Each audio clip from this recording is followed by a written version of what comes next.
Welcome, ladies and gentlemen, to the Stakeholder Commenting Tool training. Please note that all questions today will be taken over the phone, and for that purpose, the chat function is disabled. We will provide you with instructions on how to ask a question before the first Q&A portion. With that, I'd like to turn the call over to Rochelle Wiltsius. Rochelle, please go ahead. Thank you so much. So hello, everyone, and thank you so much for joining us today for the Stakeholder Commenting Tool training webinar. As mentioned, my name is Rochelle Wiltsius, and I'm the manager of the Customer Readiness Team here at the California ISO. I'm so excited to get the opportunity to take you through today's session. I'm actually joined virtually by some of my colleagues who may speak up during those question and answer periods just to help provide some clarity when needed as we discuss the topic, and they'll be introducing themselves here shortly. I did want to let you know that in an effort to increase transparency and provide greater service to our stakeholders, we are recording this webinar. It will be posted on our website so that you can review it in the future, and for those people who are not able to join today's call. After this training is complete, these slides will be posted on ISO.com along with a recording of this training, and it can be found both in the Learning Center and on the Stakeholder Initiative webpage. Also, as we progress through the training, I'm going to go ahead and stop for certain question and answer periods, and I will be documenting the questions that you have and updating the training accordingly. And as mentioned by the operator, all questions will be taken verbally for this training. We just want to make sure that we are able to answer your questions thoroughly, and we're also very much looking forward to hearing from you. So with that being said, let's go ahead and get started. First, I'm going to have the subject matter experts do a quick introduction of themselves because you might hear from them a little bit later. So maybe Keone, we want to start with you. Hi, this is Keone Almeida, and I'm the manager of Stakeholder Affairs. And in my group, you probably have seen Christina Osborne and Jimmy Bishara and Isabella Nicosia, who are on my team that help facilitate and manage these stakeholder processes. Great, thanks, Keone. And then Stacy, were you able to make it on the call? I have audio, but not visual yet. Okay. So I'm getting there. Sounds good. Do you want to just do a quick introduction of yourself and your role in the Stakeholder Commenting Tool for the group? Hi, my name is Stacy Gibbs. I'm with Communications, and I've been working with Stakeholder Affairs to create the new Stakeholder Initiative landing page format and the commenting tool. Awesome. Thanks so much, Stacy. So with that being said, let's go ahead and jump right in. We have a lot to cover today, and I want to be able to answer all of your questions. So our agenda for today is going to look like this. The first thing we're going to do is we're going to talk about what the purpose for this commenting tool is, why we made this adjustment. Then next, we're going to teach you how to register for the new Stakeholder Commenting Tool. So that's actually going to be opened up today, right after this training. You can go in and do that. I'm also going to teach you how to view and submit comments in the tool so that you're knowledgeable of that when a new commenting period opens up. And then last but not least, we're going to go over the Stakeholder Commenting Tool transition timeline so you're aware of some important milestones throughout this process. So this training is going to be a little bit more interactive than you're used to. I want to hear from you guys. I want to know your opinions about some of these changes. And I'm going to make sure that you're understanding of some of these changes as we go throughout. So this is the part where you guys get to do some fun things in WebEx. So what I'm going to do here, I want to know what your thoughts are before we even start training on the new Stakeholder Commenting Tool. So I'm going to open up the poll here, and you guys just have to decide how you want to respond to that, okay? Is it A, you saying, hey, bring it on, I'm ready to go? B, you're interested, you want to hear a little bit more before you make a decision. C, maybe you're a little apprehensive because you're super familiar about the current process. That's okay. And then D, I always have some people here, and that's fine. What the heck is a Stakeholder Commenting Tool, and why am I in this training? So take a quick moment, guys. Take about 20 seconds here. Go ahead and respond to that poll in your WebEx, and let's see what we come up with. All right, any other responses? Oh, I love here. This is awesome. We have some great responses here. I'm going to give you about 10 more seconds. What do we think? What do we think?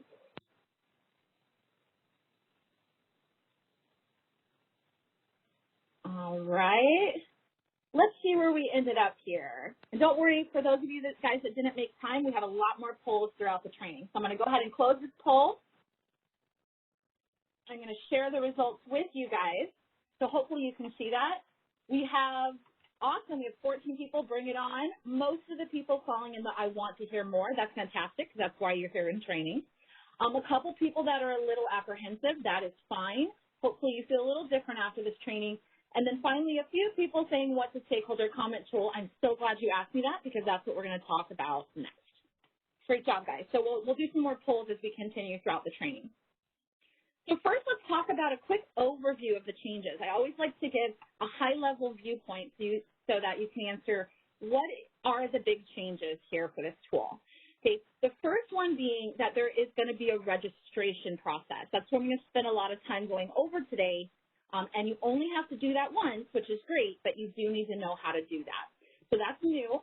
The second piece here is that comments are now going to be cut and pasted into the tool from your template, rather than submitting that template as a PDF or Word document via email.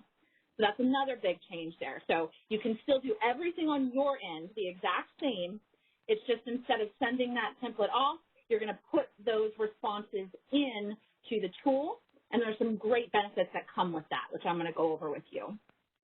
And that benefit is here, number 3, some new options for viewing and organizing comments. So instead of going through and clicking on a bunch of links to view everyone's comments, you'll be able to really manage and export and view what responses that you want to see. So these are the 3 kind of high changes here. One thing I did want to note is that the recurring stakeholder processes, such as things like the annual policy initiative, roadmap process, the transmission planning process, et cetera, so the things that happen on an annual basis, those are actually going to be transitioning to the commenting tool at a later time. So really what we're going to talk about today are those initiatives that are those one-time initiatives, all right? And of course, we'll follow back up with you when that change does happen. So why are we even bothering to make this change? Let's look at some huge benefits that come from this commenting tool. The first one being that it really minimizes cybersecurity risk. Things are coming in through email, they're coming in through this tool, and through the registration process. So it's safer for you and it's safer for the ISO. Okay, the second piece is that it automates processes for the staff here at the ISO. So instead of having a longer turnaround time to get all these comments up and running, because everything is automated, we can get those to you faster.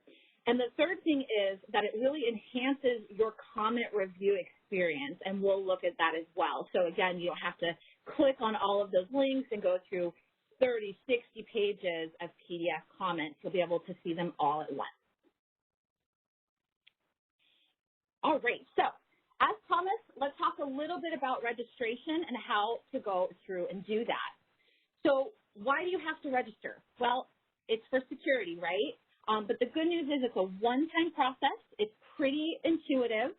The tool's going to request some information from you, such as your name, your email address, so we can contact you, your organizational information, and your contact information. Okay, the registration and password basically provides that additional security measure. And what is my favorite thing here is the registration process allows you to save your work and continue where you left off.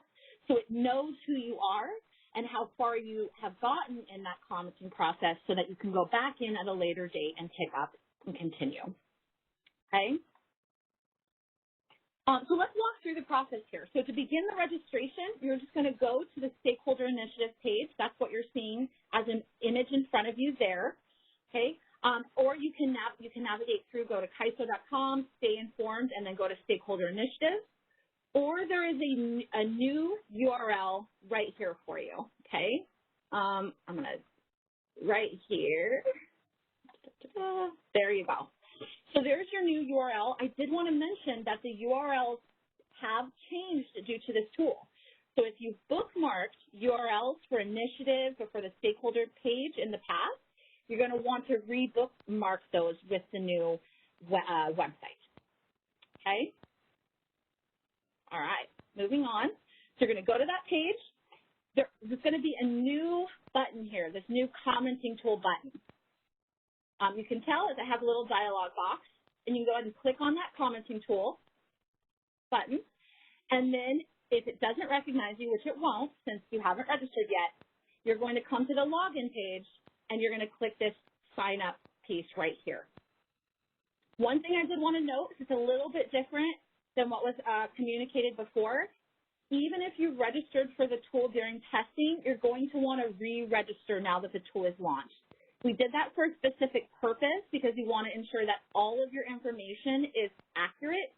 I know during testing, you might have put in maybe your name without capital letters or maybe the incorrect organization because you were just testing. We want to make sure everyone's information is accurate. So that's why we're going to do a re-registration. So once you click sign up, it's going to take you to the sign up page. You're going to go ahead and enter all your information in the field right here, your name, your email, your organization, your phone number, and then you're going to go ahead and create a password and click sign up. Some things I want to tell you about passwords, though, very important. All of the fields in the sign-up field are required, okay? You need to fill them all out.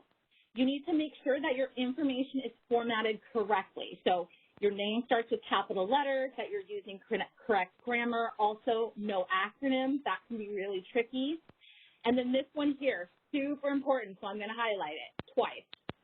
You need to ensure that your organization name is consistent when you enter the organization.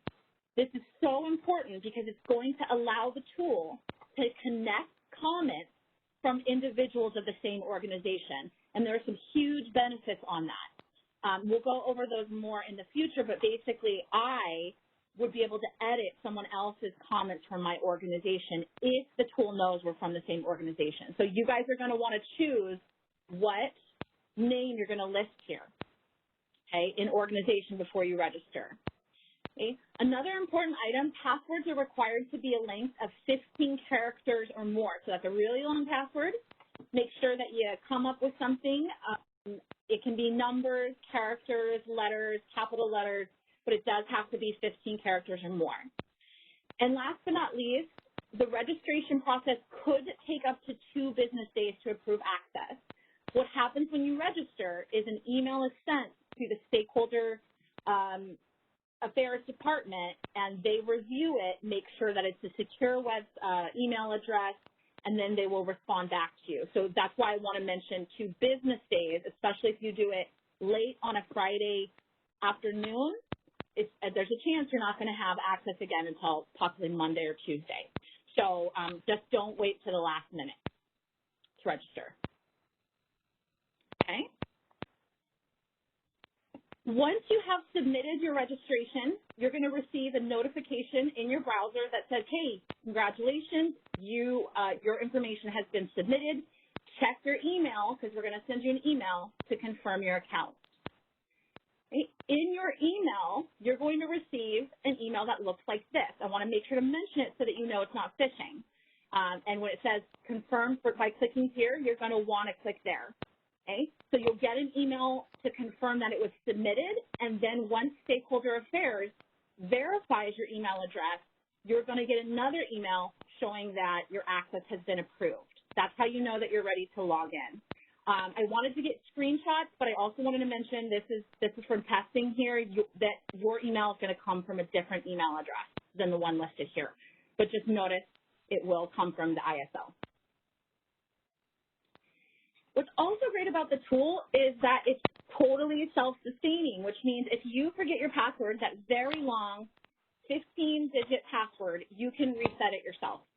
So you go in to log in, and you click forget password, enter your email address, and then you will receive a notification email allowing you to reset your password. And as always, if you have any trouble with registration, let's say if you're trying to re-register an email that's already being used in the system, or you're just having a difficult time, the system's not taking your email address for some reason, there's that contact us button right there, and you can contact, you can do it via this link, or any other technical issues, you can always contact the ISO service desk for questions. with the full registration process. We still have a lot to learn about the tool, but what I do want to do is pause here and see if there are any questions about the registration process. So, Adam, if we could go ahead and open up the phone lines and see if we have any questions from the learners today. No problem. Ladies and gentlemen, as we move to the first Q&A portion of the call, please press pound 2 on your telephone keypad if you wish to enter the question queue. You will hear a notification when your line is unmuted, and at that time, then please just state your name and question. And once again, that is pound 2 if you wish to ask a question. And I am seeing several questions coming in already. All right, great. Let's go and take the first one. All right, caller, your line's unmuted. Please go ahead. Good afternoon. This is Alvis Svoboda over at PG&E. I had a couple of questions. One, just general, will members of the public be able to view comments without registering, or do they need to register and then wait the 2 days before they can see comments on a particular initiative?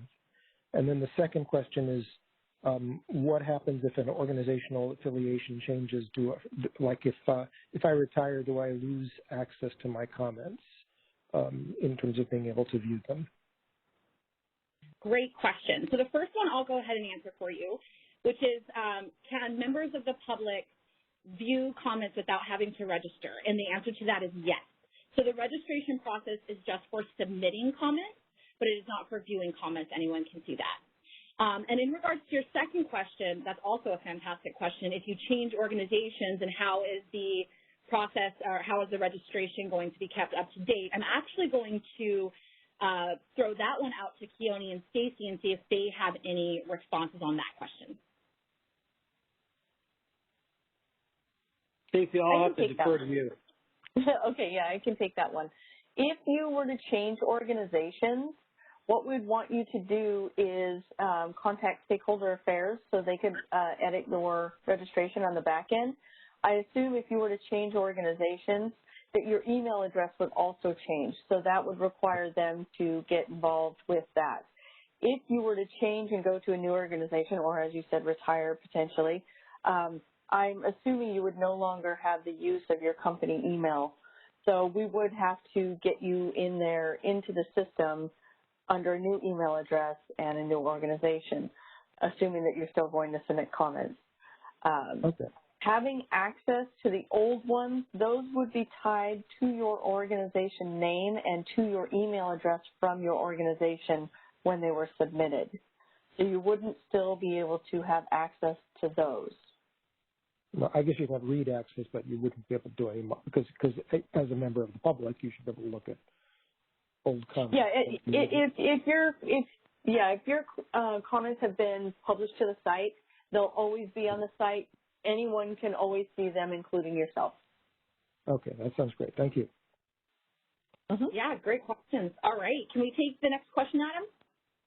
No problem. Caller, your line's been unmuted. Please go ahead. Yes, hi, good afternoon. My name is Luke Tugas. I'm with the California Efficiency and Demand Management Council. Regarding the use of a virtual private network, if folks use one, do they need to be turned off when they register or utilize the commenting tool? Are there any sort of blocks that the ISO's website puts up if they see one, a VPN?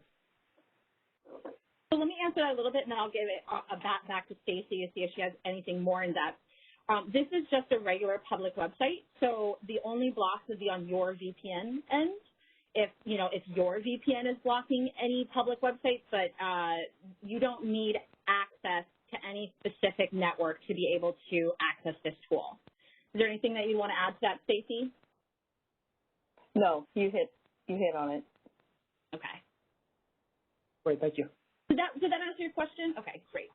Yeah, just because sometimes if you go onto a bank website while you have a VPN turned on, then it does not always allow you access. So I was just checking to see if the ISO has a similar mechanism in place. Yeah, I haven't seen anything, but I think it's going to be up to your VPN. My recommendation would be to test it inside, like turn on your VPN and test it, but I haven't ran into any issues yet. Thank you. Great. Mm-hmm. All right, Adam, let's take the next question. All right, no problem. Caller, your line's been unmuted. Please go ahead. Yeah, this is Ryan Millard from Portland General. Is the Stakeholder Commenting Tool registration process currently open? Can we register right now? Yes. Let me verify. Stacey, it's open right now, correct? Yes. Yes, you could. Okay. I just tried register, and I'm getting errors. It's not telling me what the error is, so I don't know quite what to do about that. It just says an error occurred while processing. Okay. Oh, thanks for letting us know. We'll definitely, so Stacey will take that back and look at that right now. Great, thanks. Yes, and again, so look at that. It's open right now, but I definitely recommend that you guys finish out the training today so that I can teach you how to navigate it. But I know that you guys are probably pretty good at multitasking. So as soon as we get that fixed, whatever error that you're getting, you guys can go in and register. Adam, another question? Yes, we do have one more question in the queue. Great. Caller, your line's been unmuted. Please go ahead. Hi, this is Elaine Ginocchio from the Western Interstate Energy Board. I believe you just said earlier that more than one person from an organization can edit a set of comments on this site. If that's so, how does that work? Is it anybody with the same extension? How does somebody else get editing rights, I would say, over comments I submit? And if you're getting to this later in the presentation, you can skip my question now and do it then. I am going to get to it later in the presentation. You're absolutely right, but I'll give you a short answer, which is it's by organization name. That's why it's essential, like I mentioned, that you want to choose a consistent organization name, and also why the registration process can take a little bit of time. For security reason, all of those organization names and requests are coming through the Stakeholder Affairs Department. So that way someone can't just put correct, the same organization name as you and get access to edit your own comments. So there is a second line of defense by that, and they're connected via that organization name.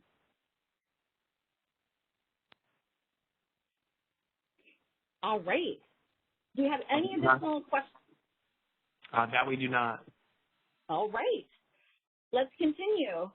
So now, of course, there's got to be a little bit of a quiz. You guys forced us to prove how much we know about the tool. So my question for you is to see how much you remember about what I taught you. So I'm going to go ahead and open this poll for you. Let's see what you guys think. So the question is this. You go to register for the new Stakeholder Commenting Tool, and you enter your new password as 12345. What do you think the tool is going to do? Is it going to say, yep, you're good to go, you can use that password? Is it going to say, nope, sorry, we don't take passwords using numbers? Is it going to say, that's a good try, but that's not a long enough password? Or is it going to say, wait, actually, you don't need a password?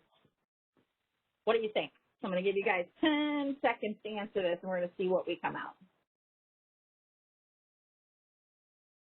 All right, 5 more seconds. You guys are rocking it. I love it. Love it, love it. All right. You guys want to see where we fell? Let's do it. Let's see. Let's go ahead and close that poll. Don't worry, for those of you that didn't get to participate, I have another one coming for you. All right. Here we go. So let me show you the poll results. Give me 1 second here.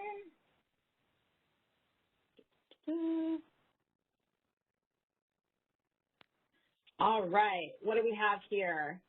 And it looks like most people are knowledgeable about this, which is yes, it's not a long enough password. It's 15 digits. We need 15 characters for our password. So 1, 2, 3, 4, 5 isn't going to cut it. I did want to mention maybe some people are like, wait, I need a password. Remember, per one of the questions we got, you don't need a password to view any comments, but if you do want to register so that you can submit comments, you are going to want to enter a password. All right, I have one more question for you guys. Let's see how you do here. All right, I'm going to open that poll. Let's see. So after you complete your registration for the new Stakeholder Commenting Tool, will you be able to enter your comments immediately? What do you think? Is it, you betcha, I can go in there and do it right away? Is it, no, I'm going to need to wait for KISO to approve my request? You know what, I don't really know. I kind of want to see what everyone else is going to answer. Or is it, wait, what's a comment again? So what do you guys think? What do we think? What do we think? Guesses, guesses. All right, we got 20 more seconds left. Let's see how you do. All right.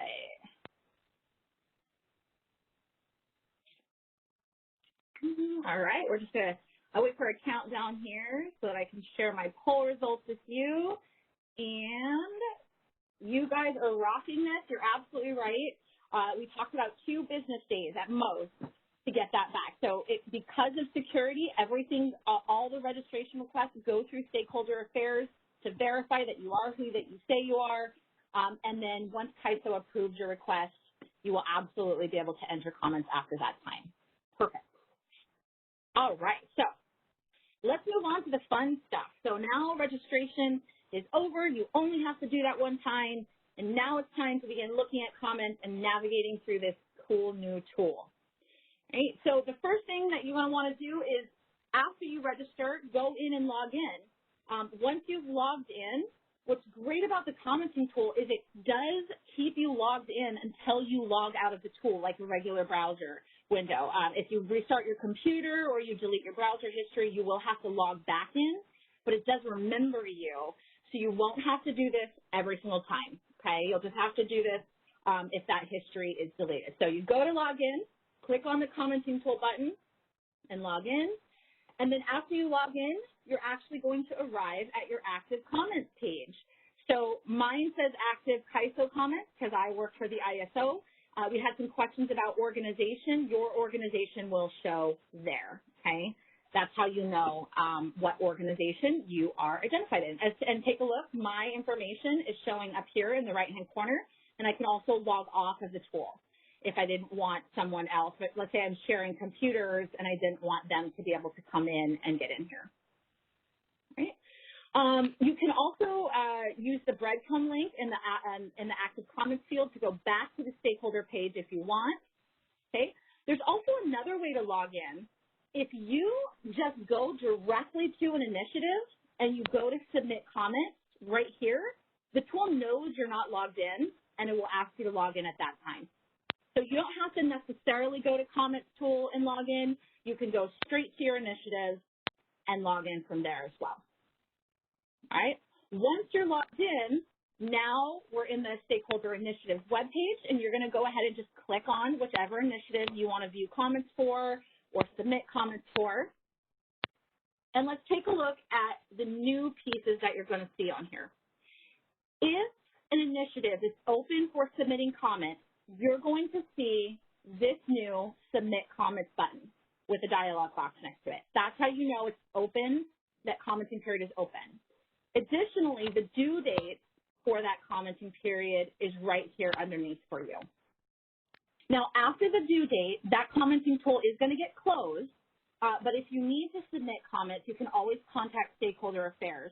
The tool actually stays active for up to 24 hours after that commenting period ends, but comments that are submitted after that time are labeled as submitted late. Okay, so it does stay open a little bit after that, or you can contact Stakeholder Affairs if you have questions or want to submit them late.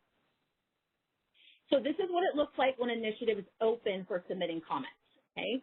What if an initiative is closed and the comments period has already ended? You're actually going to see this button. It's going to change and it's going to say view comments with this piece of paper.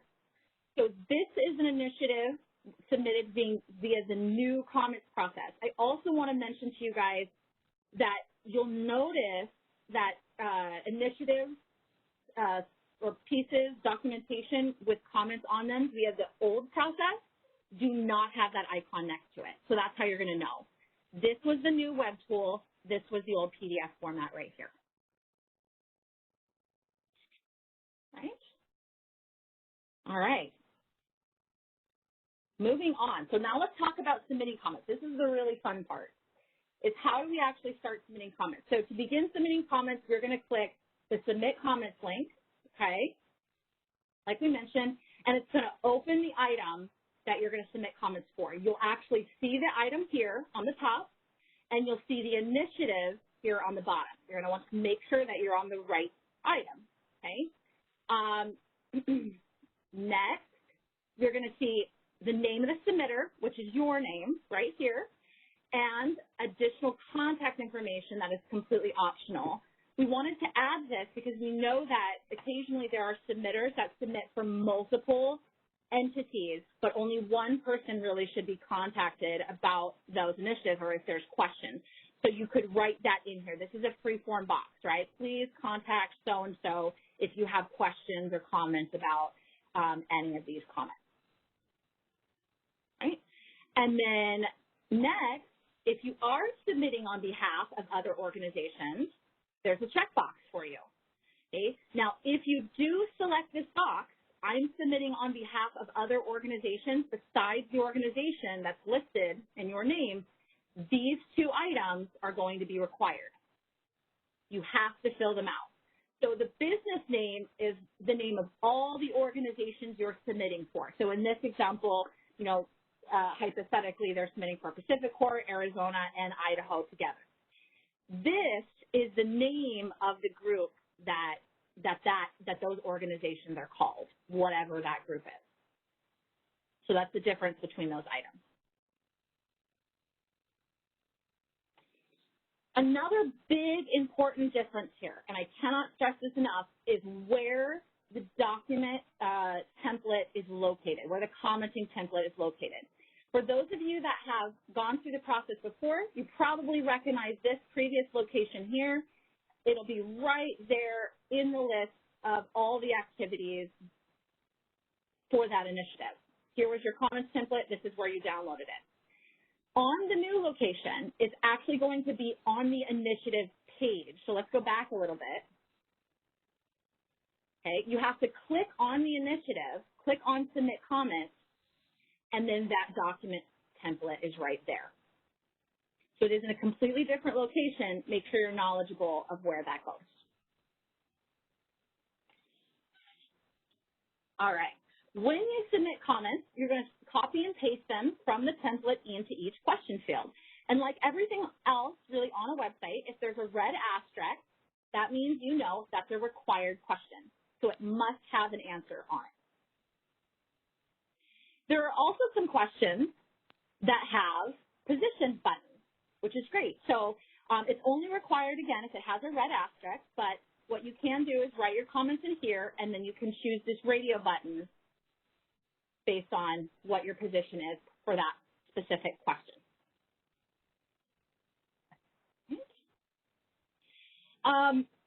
So what's allowed in these fields then? If we're talking about cutting and pasting, what goes in there? So the following items are going to be allowed in the commenting box. And I'm actually going to demo this for you guys so that you can take a look before I open it up for questions. So text is allowed in there, obviously. We've edited it so that tables are allowed in there. Images and graphics are allowed in there. Footnotes are allowed in there. In fact, I get so excited about how the footnote piece is added in there. I'm going to show you guys because it's automatically added from a Word document. It's fantastic. And formulas are also allowed in the tool. Okay? However, when you do cut and paste a formula into the tool, it's transitioned into a non-editable image. And it also adds a text version for you, which if you don't want there, you can delete if you want to. Okay? But I did want to mention that the formula will look in the tool the way that you wanted it to look in Word. It'll just be an image. Okay. Continuing on, some other important information, bolding, underlining, italics, and strike through are all transferred into the commenting tool so that you are allowed to format your text in that way. But what is not transferred are colored fonts, different size fonts, and everything will be at that one font size and color. Okay? And then we mentioned about footnotes. When you add a footnote into the tool, it's automatically created as a footnote in the question. This is so fantastic. So you can see here's my Word document. I cut in and pasted it, and it recognized that the footnote was a footnote, and it added it automatically to the comments. The only thing I want to mention is that the footnote count starts over each question. So let's say your template has 20 footnotes, all of your footnotes go up to 20. As you're cutting and pasting into each question, it'll start over at 1 for every question because that footnote is attached to the question, not the document. All right, and then there are also attachments that you can add to this too. You can attach diagrams, formulas, redline documents at the bottom of the page if you need to attach other items, okay? One thing I want to mention is really you should be cutting and pasting your responses into each question field. It's going to provide you with the biggest flexibility about viewing and organizing your comments. However, that being said, if you do decide to attach your Word comment template to the initiative, I want you to know that it's only going to be viewable as a link on the comment page. Other people will not be able to view and organize and reorganize comments and export them. It'll just be as a link that's openable by the public, okay? So if you choose to do that, be aware, so it's always better to cut and paste your comments into the commenting tool. Now, after you've created your comment, what should you do? There are some buttons at the bottom of the screen. Save and preview, cancel, and submit. And so what do these all mean? So save means, hey, I'm going to save your comments, and this is the cool part, so that you can come back and make edits later. So you can fill everything out and go, hey, you know, I still need to verify this with, you know, Dave from accounting. I'm going to just save this and not submit this yet and come back to it later. And that's what that save button does. Okay?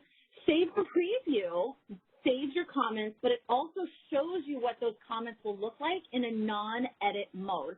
So if you wanted to see what someone else would see if they look at your comments, you could choose Save and Preview. Cancel cancels all the unsaved changes made to your page during your current work session. So what I mean by your current work session is if you haven't yet clicked Save, it will cancel all of those changes. Once you click Save, then all of those are saved, and then anything after that you can cancel.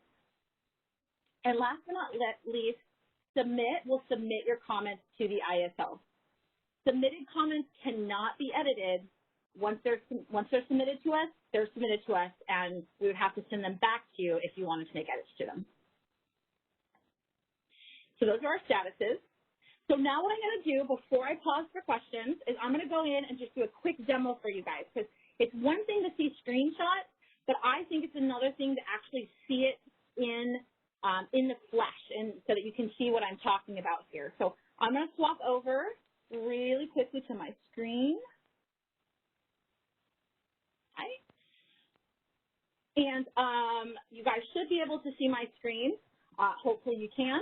And so this is a stage environment. I'm not in the live environment. Don't worry, I'm not going to submit any real comments here. But I just want to mention you can see there's that new commenting tool button. Or if I wanted to log in, I could go directly to the initiative. So either one will work. In this case, I'm already logged in, so I'll go directly to my initiative here.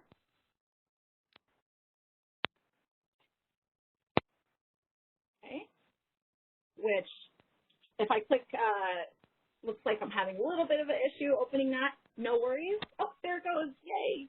All right, so now this is a stage environment. You're not going to see both view comments and submit comments. They're either open or closed, but this is just for testing.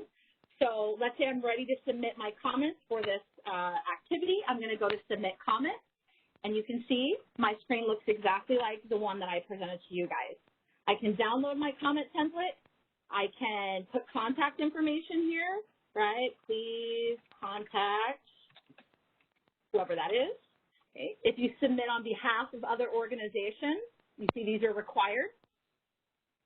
And what I'm going to do is I'm going to cut and paste something from my test document for you guys so that you can see. So I'm actually going to include my footnote because, like I said, I think it's super cool. So I want to show you what that looks like. Okay, along with... Michelle, your screen is gray. Oh, no. Is it really? Hold on 1 second. Let me back up. No, it's not. All right, I have a plan. How about now, Keone? Can you see my screen? Yep. Perfect. Okay, sorry about that, guys. A little bit of a WebEx hiccup, but we got it.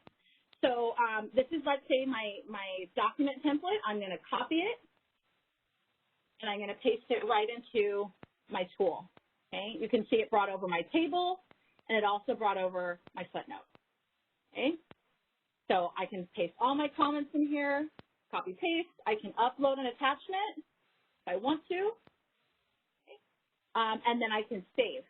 I'm not going to actually submit this because I want to show you what it looks like when something is saved. And we're going to go more into viewing comments, editing comments that you've already created, editing comments from your own organization, and viewing comments in just a second. So we're only talking about submitting comments right now, okay? So I'm going to pause. We're going to go back to the WebEx. Now, again, that was a lot of information at you. But what I want to do is I want to stop here. And again, we're just talking about submitting comments. And I want to open the lines up, Adam, if we could, and see what questions that you guys have for us regarding that template and submitting comments into the tool. All right, no problem. We do have several questions in the queue already. Awesome. Yeah, hi, this is Susan Snyder. Hello? Yeah, go ahead. Okay, sorry. You just went through about 30 slides, so I apologize. I've got maybe 3 or 4 questions. Hope that's okay. Could you go back to, well, just a basic question. When you, on slide 25, can you go back to that, please? Of course. And I did want to mention, guys, that I will make this presentation available for you as well. I know it'll be helpful to use this to walk through this process, so it'll be uploaded to the stakeholders page for you. Okay. Okay. Were you here? Okay. All right. Yeah, just a clarifying comment or question, and I apologize if this is a stupid question, but when you say active comments means that the deadline is not passed for submitting them. Is that what that's intended to mean? Ooh, that's a great question. Stacey, can you answer that? What this screen would show when it says active comments is anything you may have open and have not yet submitted, or anything, as you can see at the bottom of the screen, other things that are available for you to comment on if you wanted to. Okay, so it doesn't mean that the deadline is passed. It means that you have something that you've worked on but you haven't submitted yet? Yes. Okay, thank you. That's helpful. And we're going to revisit this page for you, and I'll show you what that looks like when there are comments in there that you are still working on.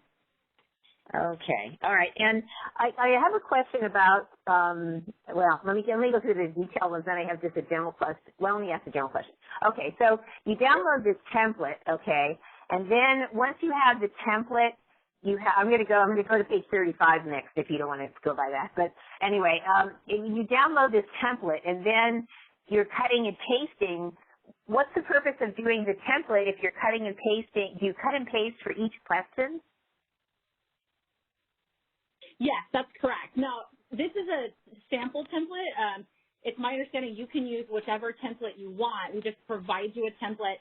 A lot of times it's because there are different collaborators on these comments within an organization. That way you guys can collaborate on everything and then cut and paste this into the tool once. So it's up to you how you want to do that. But the purpose of cutting and pasting is when something's downloaded as a Word document, it just shows up as a link, which is what we've been doing with the comments previously. When you're actually putting them in the tool, it provides additional functionality for organization, for searchability, and those sorts of things. So that's why you were going to put them directly into the tool. Okay, so you're going to have this template, but you don't submit the template. You have to cut and paste into each question from the template into the application. Correct. Okay, all right. So you could go to just a couple more. Yeah. Go ahead. Mm-hmm. Can I make one comment on the template? Of course. The template is specific to, in this case, the Aliso Canyon Gas Electric Coordination Draft Final Proposal. So the questions are the same exact questions that are in the tool itself. Mm-hmm. You don't have to use a template if you don't want to, but because I'm guessing that you guys usually go within your company and discuss your write-up and make comments internally before you submit them to the ISO. The download comment template is just strictly to give you the questions out of the tool, so you don't have to keep revisiting the tool to the questions while you're building your responses. And yes, you do need to question by question paste it into the tool, or write directly into the tool if that's what you choose to do. Whatever. Okay, so you can write directly into the tool as well? Yes, absolutely. Oh, okay, that's helpful. Okay, can you go to page 35, please? Just a couple more slides on where you are. Absolutely. Okay, again, I'm not sure I understand the difference between the organizations and the name for the organizations. Is the idea that the organizations are individual organizations, and if they decide they're people all together, or they're grouped together in the comments and made up another name for themselves, that's what the second blank is for? Yes, correct. There are some organizations that join together to form like a different organizational group name, and that's what would be put in that second field. Okay, all right. Could you go to page 39, please? Of course.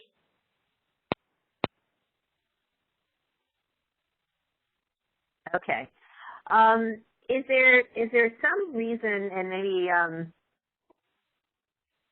and I'm not sure if it's this page or the next one, but there's some things that are allowed and some things that are not. So is there some reason why you can't, for example, why it won't take colored fonts or different size formats? Often those are helpful tools for organizing comments and you know, making them more readable. Is there some reason why those things will not be accepted?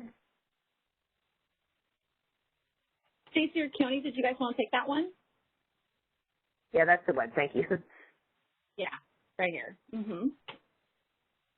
I think what our goal was to try to keep the comments looking more uniform, because when we get to the point where you view comments, you'll see that they're just kind of a long scrolling page. So if we had someone bring in a font that's, you know, at 30 point or something else, it's just going to make the page even longer. So that's some of the stuff that we took off to just make the comments look more similar in the view comment tool itself. Okay, because the colored fonts, for example, sometimes putting formulas in a colored font, so it does make it just easier to read, especially when you have long comments. But anyway, it's just a comment to you on the comments here. Okay, and could you go to slide 42, please? Sure. Okay. So you can. I wasn't quite sure I understood what you were saying here. So if you don't put something in the text of the cutting and pasting comments into the template, but you attach them, will other people have access to them, or they won't have access? I couldn't quite follow what you were. You'll show a link, and then they have to click on the link. Is that the idea? Is that what has to happen? Yes. You got it. So it's just, I haven't gone in to show you how to view the comments yet. I just want to mention to people that if they decide they don't want to enter all of their comments in the fields, they don't want to cut and paste them, they just want to attach their filled out template as a Word document, they're not going to be able to use all of those new organizational and exporting features for those comments. It's just going to show as a link. And now people will be able to view it and open that document, but none of those other features will work on that. Okay. And then one last question. You had mentioned, I think, that when you are on the stakeholder initiatives page, that you will see either the view comments or the submit comments, but you won't see both of them. Is that right? That is correct. I apologize. It's because it's the testing environment, so you will only see one or the other. So the comment period will be open, and you can submit them, or the comment period will be closed, and you can view them. Okay, so there's no way that, for example, if other people have already submitted comments and you would like to see them before you submit yours, you will not have access to those comments until the deadline arrives, right? Not to my knowledge. Keone or Stacey, do either of you know differently? What was the question again? My question is, if you either have to view, if there's going to show on the stakeholder initiative page either view comments or submit comments, and the view comments will be if the deadline's closed, and the submit comments will be if the deadline hasn't passed yet for submitting. Is if you want to submit comments, but you'd like to see if anyone else has submitted comments before you and to see what they've said, will you not be able to see what they've already submitted until the deadline has passed? Does that make sense? So yeah, so similar to today, when we post the comments, we post them about 1 or 2 days after the due date. So this would be similar. We'll be posting them 1 or 2 days after the due date, and you'll be able to see them then. But it's going to be after the due date that we'll be posting them. Okay. All right. Thanks for that clarification. I'm done. Thank you. Appreciate your patience. Fantastic questions. Yes, thank you so much. Hopefully that answered some of the other folks with questions in the queue, but if not, keep them coming. So maybe, Adam, we could take the next question. Yeah, no problem. Caller, your line has been unmuted. Please go ahead. Hi, yeah, this is Elaine Ginocchio from the Western Interstate Energy Board. First of all, I really appreciated all of the questions the prior caller just asked, so thank you for doing that. I have a quick one. In terms of what can be cut and pasted in, can hyperlinks be pasted in, and will they be working hyperlinks when they get to the end of this process? Ooh, great question. Yes, they will. They will. You know what that is, Elaine? That's a fantastic question. I think I will also update the training to show that hyperlinks are cut and pastable into that as well. That's a fantastic point. Thank you. All right. Adam, next question. No problem. Caller, your line's been unmuted. Please go ahead. Yes, this is Ryan Ballard from Portland General. I have a quick question related to joint comments. If you're submitting comments on behalf of other entities, how will we ensure that the entity name matches the name they registered under? When I look back at your previous slide, it looks like a free-form text box. So do the names auto-populate? And if not, what happens if the names don't match? Will the joint comments associated with that entity not show up when you do a free search for all the comments associated with that registered entity? So let me make sure I understand. So let me back up. The organization field is a free-form field, yes. So there won't be any sort of drop-down choice at this time. Hence the importance for ensuring that if you are registering as a certain organization, it needs to match. If for some reason there is a typo, hopefully the stakeholder affairs team can catch that on the front end, right? So that way they can correct it and make sure that you are being attached to the correct organization. But if for some reason it doesn't, then what would happen is you're going to show as in a different organization. When you submit comments, you will not be able to edit each other's comments. Basically, it'll be like you're in a different organization. In regards to submitting on behalf of other organizations, and then Stacey and Keone, I'm going to have you weigh in. I don't think that there's any ability to basically edit or attach each other if you're just commenting on behalf of someone else. I think that's just a free-form field that just lets us know who you're commenting on behalf of. I don't know if it actually... That is correct. Okay, thanks, Stacey. Yeah, it doesn't create any sort of connection. Okay, so if, for instance, EIM entities often will submit joint comments to the extent that we can build consensus, if I'm doing a search for all entities that had joint comments on a particular initiative, and I want to see what those entities who joined those comments, and I was doing a search on an entity-by-entity basis, anything that was submitted as a joint comment isn't going to show up in the search? It will actually show up, and we can show you that when we get to the view comments, because that joint name that was provided is the name that you will find them all under. So rather than searching for each entity, yeah, you'll see it. It kind of shows up in the left-hand nav So as soon as you click on joint EIM entities and it brings up those responses, it will list all of the entities that are included in that group. Okay, great. I'll socialize that to EIM entities as well, but I think it'd be good maybe to reinforce that point because we made a distinction sometimes not saying joint EIM entities. Sometimes we'll say select EIM entities, but it just really depends on whether or not we have a large group that's reached consensus on the comments that are being submitted. So if we continue with that route, you're going to see multiple versions that you'll see select EIM entities, you'll see joint EIM entities, and then on an entity by entity basis. So that's good to know. Thank you. Thank you. Yes, we'll definitely update the training to put emphasis on that piece. All right. Adam, do you have any more questions? We do have another question in the queue. All right, let's take it. Caller, your line's been unmuted. Please go ahead. Hi, this is Kyle Novice from the Public Advocate's Office. I just have a question about co-authored comments.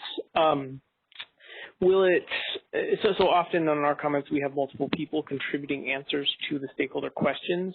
Will it be sufficient to say have one person who's the main point of contact who submits the comments, and then can they list the rest of the authors in, say, the contact info box that I saw on one of the slides at the top of the comments? Will that be an adequate way to go about doing that? So technically speaking, you could do that. Let me ask Keone, are you okay with that method? Yeah, that would be fine to do that. Okay, thank you. You could also include it in your summary at the beginning. When Rochelle shows us the view comments, you'll see how the optional contact information looks, and you can kind of decide if it would make sense there or if it should be more of something that's written in your summary that all of your comments are reflecting of multiple contributors. So you can kind of decide where you might want to put that and where it may work best. All right, thank you. Great. Do we have any more questions, Adam? Not at this time, Michelle. Perfect. Let's move forward. You guys probably can guess what time it is. Time for you guys to respond. So next we have another poll. Let's see what you guys remember here. I'm going to open this up. Okay. So tell me, where is that Word document template? Assuming that you choose to use it, like the question mentioned, you can just type your answers directly in the template or in the tool. Where is that template going to be located in the new stakeholder commenting tool? So A, in the exact same place as before, Silly. B, I know this one. It's on the same page where I'll submit my comments. C, I'm pretty sure I'd have to email the ISO for that. Or D, and this is okay, I honestly have no clue. So what do we think? Give you guys a couple seconds to respond, see how we do.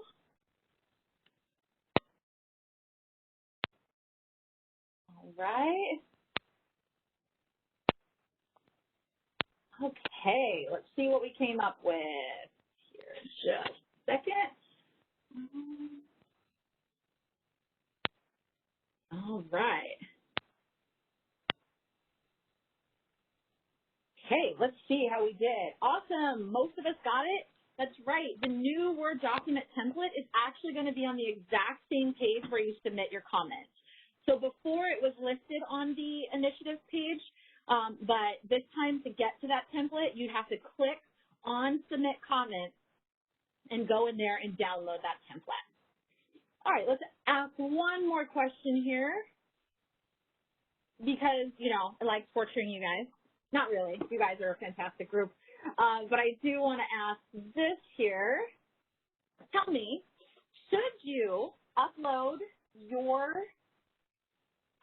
Word template in the attachment field? So let's say you use the Word template and you enter all your comments on there, and then you just decide, I'm going to be lazy today. I'm not going to type in, I'm not going to cut and paste any of my comments in there. I'm just going to attach it to this thing. A, no way. B, yes, I should always upload my completed template in there. C, well, I can, but it's only going to show up as a link. Or D, yeah, I'm going to need some more information. So what do you guys think here?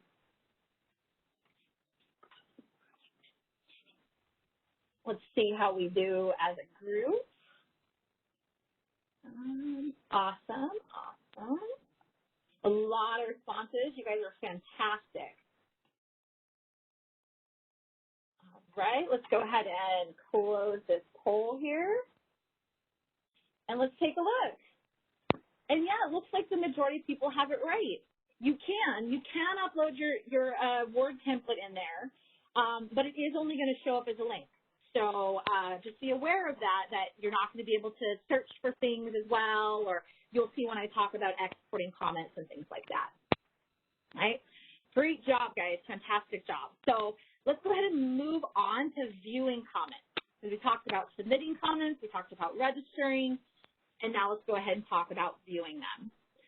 So in order to view comments on initiatives, and for now we're talking about viewing, let me clarify, viewing other people's comments, okay, not your own that you're working on. We'll go over that in just a second. So to view other people's comments, you can go ahead and click right on the initiative. And once you click on the initiative, you're going to click on the View Comments button. Keeping in mind that the one with the icon on it, that means that these comments were submitted using the new tool, not the old PDF file, okay? So that'll be your new tool. Once you click on View Comments, you're going to get a list of all of your comments here. You can see comments on straw proposal here, and they're going to be viewable by organization or by question. And you can choose, do I want to view my comments by who submitted them, or do I want to view my comments by what the question is? And we'll look at that here in depth. You also have the option of seeing every single organization that has submitted comments on that question. These are clickable links. You could technically click on them and go there. Okay? So that tells you who submitted it. In addition, you have a list to the left of all the organizations that have submitted comments on this particular initiative as well, to the left, that are also clickable. Secondly, you have an option of viewing the responses by question. So if you click on question, what you're going to see is you're going to see that these aren't links anymore, right? They're grayed out. And now I have links of each question. I can click here. There's a summary that Stacy was mentioning, okay? I can click on any question, or I can click straight down to attachments if I want to. All right, when viewing comments by question, what I think is great that was built in here, because these can get quite long, is if I click on question number 3, here we go, there's a next button and a previous button that'll just take you question by question. So you don't have to keep scrolling back up to the top to get to the questions before. So you can just go next, next, next, and then view your responses by question. Okay. Let's say that you're viewing these comments, and now you actually want to pull them out. You want to do some more research. You can export them. Okay. And the export button actually exports all of the comments of your choice in a PDF format. Okay. Or you can print the comments, and the print button is going to print the web page in its current format. So I wanted to show you guys the difference between what this looks like. This is a PDF. This is the print button. It's going to print it, the actual web page with all of the links and all of that stuff. So when you decide to export it, you can go in here and you can select what file type it is. Okay, we might be able to add Excel as an export option in the future. So just keep that in mind. For now, we have PDF here, okay? And then you can choose to export all the organizations, or one of my favorite features, you can decide which organization that you want to export it for, okay? So you don't have to download all the comments and export all the comments. You can export the comments of your choice. All right, so I actually don't have a questions page here, but I heard you from before. That was a lot of information before I opened it up for questions. So really quickly, before we go into viewing your own comments and editing your own comments, are there any questions? And Adam, if we can just open up the line really quickly about viewing other people's comments. No problem. We do have several questions. Great. Caller, your line's been unmuted. Please go ahead. Hi. Yeah, hi. This is Susan Schneider, Phoenix Consulting again. Could you go back to page 53, please? Okay, so when if you choose, a couple things. If you choose to do this by organization, or no, 53, please. This is 58. Okay. 50. Go to 53. I'm on 58 now. Would you want me to go to 53? Okay. Yes, please. Okay. So, all right. So, and then maybe it goes to 54. That might be easier. If you were trying, when you look at it by organization, before we talked about the fact that you have the actual organizations listed, and then you would list if they made up a name for their group, then you'd have the group there. So when you do it by organization here, can you get it by the individual organizations, or is it only going to be listed by the group names? So this is the organization that was listed during the registration process, is my understanding. Stacey, is that correct? Yes, if you did not click the submit on behalf of others. If you click the submit on behalf of others, your joint name will go in here. So again, I'm going to use the joint EIM entities or 6 cities. That's where that stuff would appear here. And there will be a small icon next to it so you know if it's called 6 cities or joint EIM or several EIM or whatever name you come up with, that it's submitting on behalf of multiple organizations. So there will be some type of notification next to it so you know that that's a group submission. And if you click on that name and it brings it up, you can see on this screen here, it says ABC Company. It says submitted on behalf of. Those names would be underneath there. Okay. That's actually very cumbersome because if you don't, usually what happens when you have a group submittal is the very first paragraph or something, where thereabouts, it says, well, there's all these groups and then you put in parentheses whatever the group is called. So it's a little bit of a chicken and egg if you have to go and click on every single group name to find out which organizations they are because they're not listed separately here to get the group names. You know what I mean? That's actually kind of cumbersome to do it that way. You have to know what the organization. I'm sorry? I believe right now, and Keone, maybe you can clarify this, when you guys upload comments and they are a joint submission, I'm going to use 6 cities as an example, I believe it's listed as comments from 6 cities on whatever the initiatives or paper name is. Right. So you would have to open the PDF to see who the organizations are. So I think it works somewhat similarly because you still click the link of that 6 cities title to see the organizations. They will show up right there with that name. Right, but if I'm looking for comments of a particular organization and they're part of a group, I have to click on all of these group things to be able to find them. So it is a little bit more cumbersome to do it this way.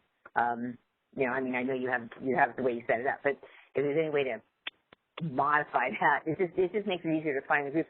Otherwise, what you sometimes will get people to do or encourage people to do by doing it this way is to multiple people submit the same comment so that they can at least be listed separately. It's not very efficient that way. So anyhow, just a thought about that. Okay, can you go to page 57, please? Sure. Okay. All right, so I'm trying to understand when you export it and you can put it in a PDF format, when you print it in the current format, what is the current format? That's not a PDF, that's some other thing. What is that? What would be the current format? The web page. The web page format. Let me see if I can zoom in on this for you guys. Of course. Okay, can you guys see that zoomed in? Are you able to see that? It doesn't look zooming at all, but I can generally, see that there is text there. Mm-hmm. Okay. So basically it prints all the hyperlinks. It prints what you would see on your page, whereas the PDF is just printing just the comments in a more streamlined fashion. Okay. All right. Okay. I'll work with that. And then I just had one other one. I apologize. It's a little bit probably related to something you said earlier. But if you submit comments and then you want to modify them, you said you guys would have to send them back to us. So you have to just contact the lead person, or how does that work exactly? Yes, we'll talk about comment statuses in just a second, but you would contact the ISO Stakeholder Affairs. You can send an email to ISO Stakeholder Affairs at ISO.com, and they'll decline it and send it back to you for editing. Okay. All right. Thank you. That's all I've got right now. No problem.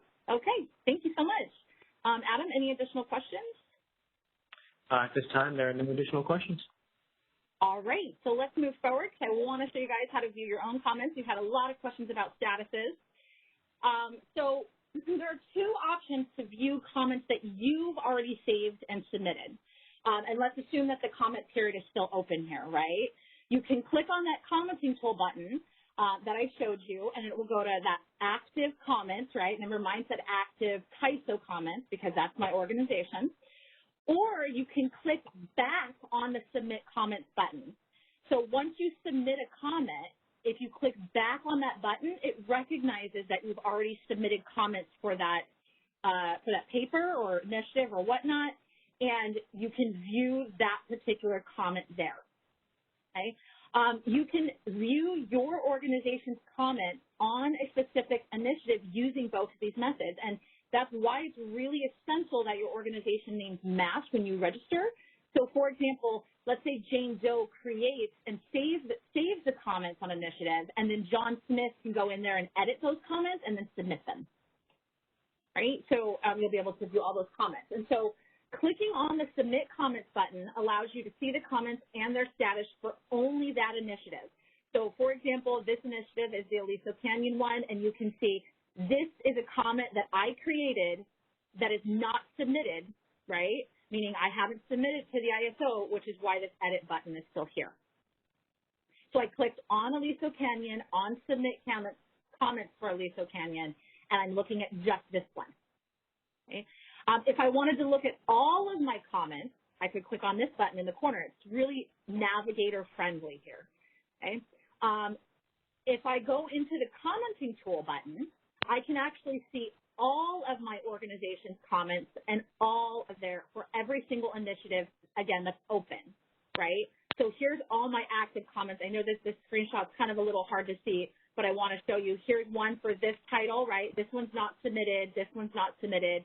This one's submitted, and because it's submitted to the ISO, you can see I don't have an edit anymore. It says view. And then this one is declined, and it's editable because it was declined. It was sent back to me. In this case, declined isn't always, it's not bad necessarily. You could have reached out to the ISO and said, hey, I forgot something, send that back to me, and Stakeholder Affairs will send it back to you. Okay, so you can view your status by initiative or by every open initiative if you like. What is another helpful thing is this all open comments field. This is at the bottom of your active comments or your comment just on that initiative. And this is every single comment or every single initiative or paper or whatnot that is open for commenting right now. So you can see a list of them here. And you can navigate directly to them if you'd like to. Let's talk a little bit more about statuses. If something is not submitted, that means you have saved it or someone else in your organization has saved it, but it is not yet submitted, and it's editable by anyone in the organization.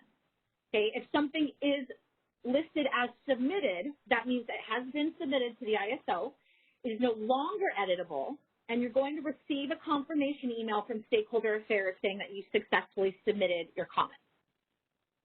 When a comment is showing as declined, that means it was submitted, but it was declined by the ISO for some reason. It could be just by your request. And it was returned to the submitter for editing. So it will be returned to you, marked as declined, and it will be editable, and you will receive an email with that reason listed for the declination. So 3 statuses. Okay? Let's take a look here. So as we mentioned, here's this one, not submitted, editable, right? Not submitted, editable, and hopefully, Stacy, you don't mind. We're using Stacy Gibbs' super organization here. So anyone that is in Stacy Gibbs' super organization would be able to edit these comments, okay? And this one is submitted, so it is only viewable. All right. So, as we talked about statuses, what I'm actually going to do is before I open it up for questions, we're going to actually go into this poll. I know we're running short on time, but I really want to show this to you. So give me just a second. I'm going to share my screen with you. Right. And we're going to go into, I'm going to go this way. You can go into the initiative, but I'm going to go into the commenting tool so that you can see all of my organization's active comments here. See, approved. This one's approved. I guess we didn't include that on there, but it's viewable, not editable, not submitted, editable, not submitted, editable. Okay? So, and then here are those open comments that I mentioned. This is the only item that's open for commenting right now. And I can click on it and I can go directly there, as you can see. Right? Another option, and again, this is a test environment, so I'm not sure if this is going to work. Let's see if I can. Let's see, what was that other one that was open? I think if I go back in here because I didn't save it, if I go back and just submit comments, oh, good, it worked, yay. Okay, you can see I did save this, so I went in here and it said, hey, you actually already started creating something here. Do you want to edit it? Do you want to delete it? Do you want to create a new comment response? And then again, as I mentioned, view all my organization's active comments. It takes me right back to that screen. So very movable here, moving from initiative to all of your comments and then identifying statuses. So let me go ahead and stop sharing, and we're going to pause here for some questions, and then we're going to go ahead and wrap up our session. So I still have a couple more things I want to talk to you guys about, like milestones and dates. Don't worry, we'll talk about those. But for now, Adam, can we go ahead and open the question queue? No problem. We do have several callers on the line. All right. Caller, your line's been muted. Please Hi. go ahead. Yes, hi, Susan Schneider again. Could you go to 562, please? I understood that from my earlier question that if comments were active, it meant that they had not yet been submitted. But here I see on the list of supposed to be active comments, there is an item that says it was submitted. So can you explain that? Sure. I believe it's because the comment period is still open, but maybe let me talk that to Stacy and Keone to see if they know. Okay, because I had asked before if that's what it meant. I had asked before if it meant that the comment period was still open. You said no, it just was comments that you hadn't submitted yet. But if you submitted them and the comment is still open, they're still considered active. It will stay submitted until the stakeholder affairs people have looked at it and approved it for publishing to the site, which would happen after the comment period has closed. So for this screenshot that she has, at the time that she had done this, the period hadn't closed. So it had been sent to stakeholder affairs, but it means they have not yet approved it and published it to the site. So that's why you still see it there. Okay, so even though it's submitted, it's still considered to be active until it's published. Yes. Yeah. Once comments are published to the site, they'll no longer be in this list of comments anymore. Okay. And can you talk about what it means to have comments approved or declined? I know the decline is if you ask the guy to send it back, but in terms of approved or declined, I haven't heard that term before in the stakeholder process. They also have to approve comments somehow. So can you talk about those two things, please? So this is Keone. Sure. Go ahead, Joe. The stakeholder affairs will do a cursory review of your comments that are submitted, and if for whatever reason we find blatant errors or mistakes or something that might be included that should not be included, we'll send it back to the submitter and say, are you sure you want to submit this? So it's a simple cursory review that we provide. Okay, but would you reject comments if people say, yeah, that's what I want to submit, and would you reject them in some way? No, we would. Oh, if okay. that's what you want to submit, well, depending on if it's appropriate or not, but yeah, we typically don't reject comments. Okay. All right. Thanks very much. Yeah, thank you. Adam, next question. No problem. Caller, your line's been unmuted. Please go ahead. This is Ryan from Portland General. It's related, but I need a little bit more clarification on that. So if oftentimes we'll submit comments right down to the wire, 5 p.m. due date. If we get a decline status and we're past the due date and we get notification that it's been declined, is Kaiser going to give us a chance to resubmit after the deadline? Yeah, absolutely. You'll be able to resubmit it. Great. Just email ISO Stakeholder Affairs, and we'll work with you to get them resubmitted. And we do that now. Thank you. Yeah, great question. Next question. All right, caller, your line's unmuted. Please go ahead. Hi, this is Camille Kristen at Idaho Power. I had similar questions, so thank you for your responses on those. I did have one question on the previous section about if entities jointly submit comments. So if you're looking at the comments on the by question page, does it still show both the common entity name, like say they've used select EIM entities? Would it still show, yeah, maybe go back one more to 54. So there it says ABC Company submitted on behalf of ABC Company. So from the previous discussion, it sounded like if the select EIM entities had submitted something that they would say select EIM entities in bold, but then underneath it would say submitted on behalf of, for example, Idaho Power and PacifiCorp. Is that right? And does it still show up that way if you're viewing the questions by question? Yes, it does. It sticks with that bold name all the time. Okay. So basically, long story short, it should be easy no matter which page you're on or which question you're looking at. It should be easy to see who the select EIM entities are. Is that right?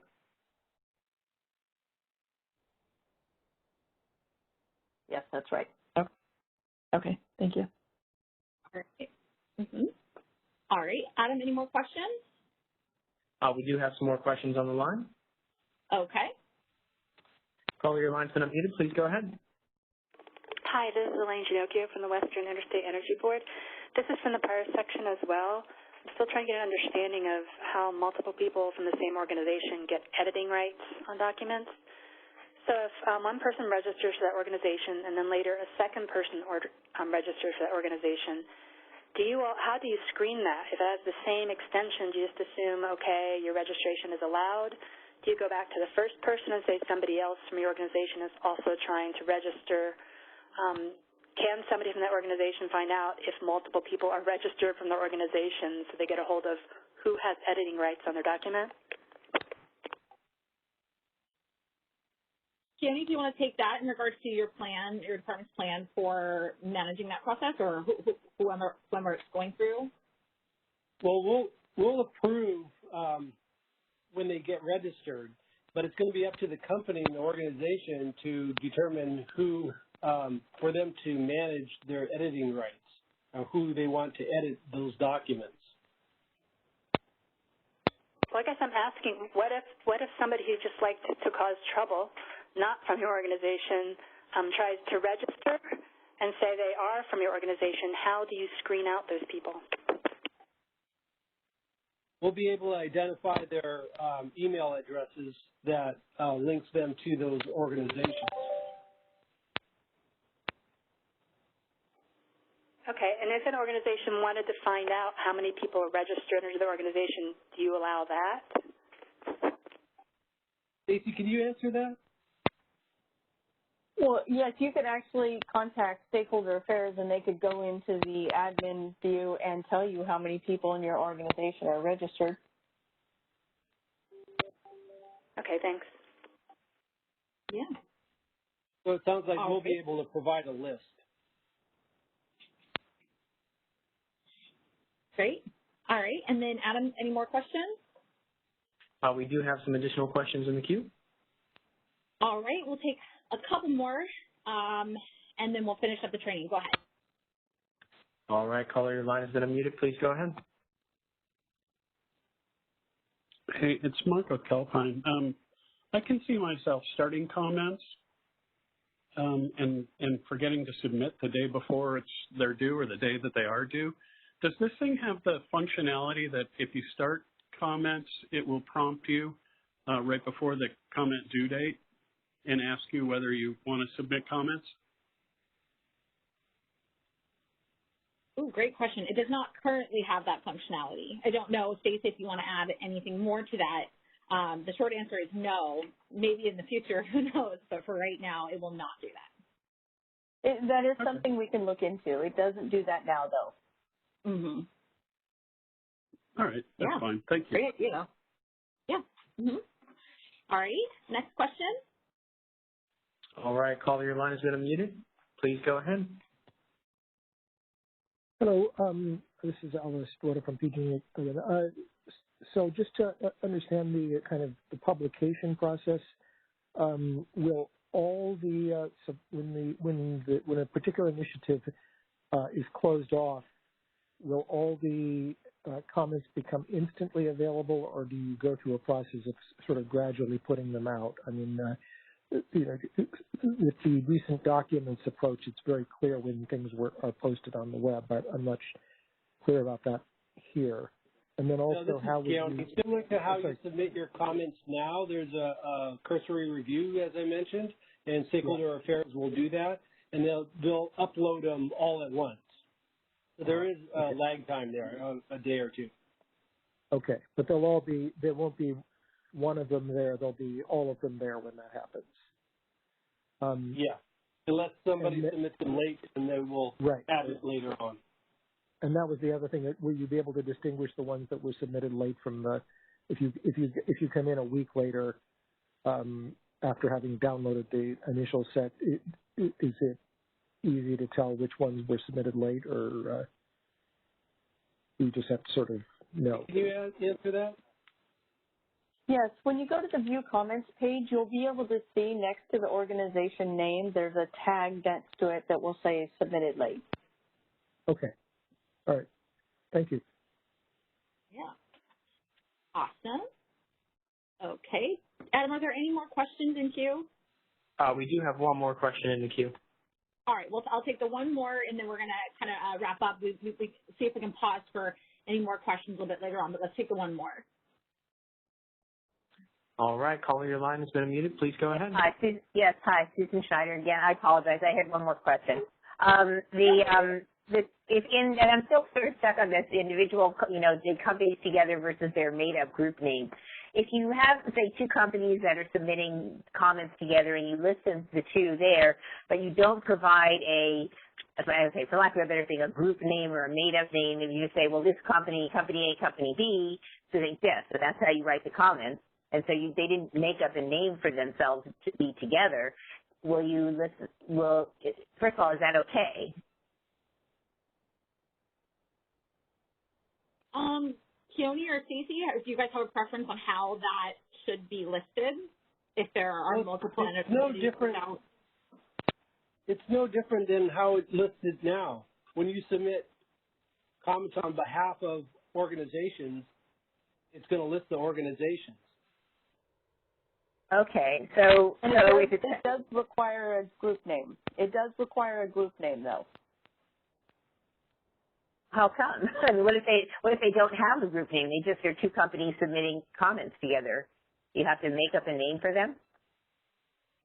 You could put their names there together if you wanted to. Oh, okay. So you could say company A, company B, list them, and then say under the group name or whatever you want to call that thing, company A and company B, you could just list them separately there. Okay. Well, that's okay. That's very helpful. I'm sorry? Okay. Similar to what you do today. What was that? I'm sorry. It's a little hard to understand that. What was that last part? I'm sorry. Similar to like they do today. Okay. All right. Thanks very much. Yeah. But I think the final answer to your question is yes. In the group name, you can just put both of those companies in the group name as well.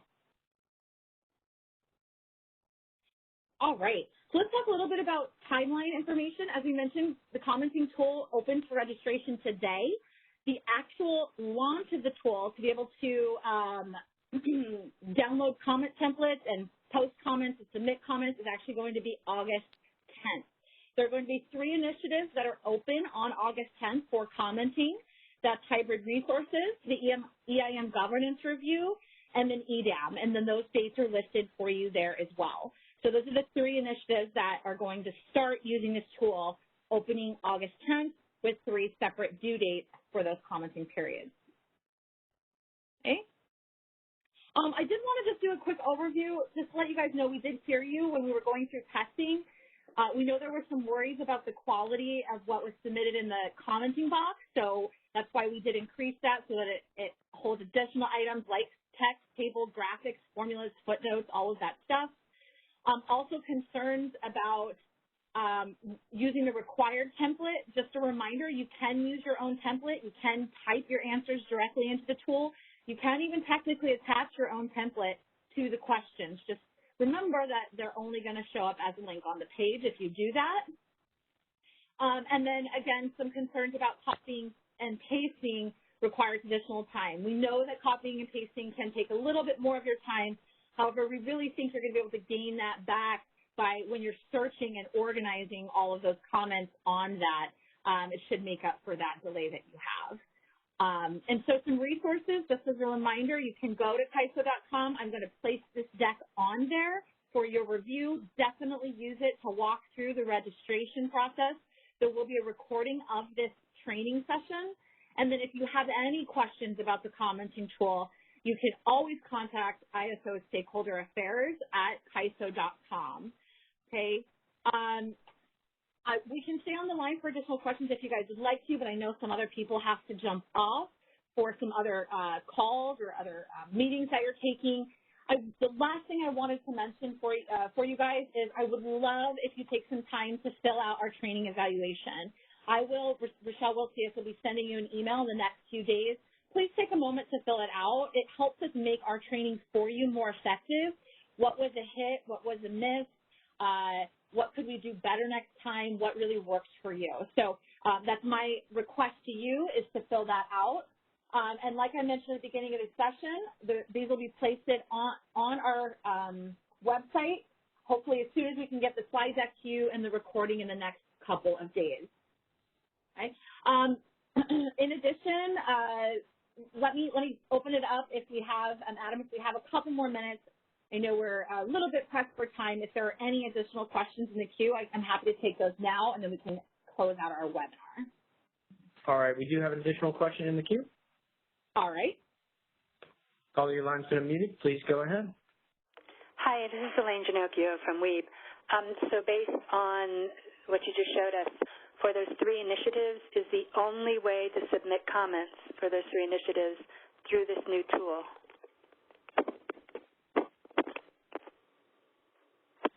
I believe so. Kenny, do you want to verify that? Yeah. That for the 3 initiatives, it will be through the tool. Okay. You'll have to submit it through the tool. That's correct.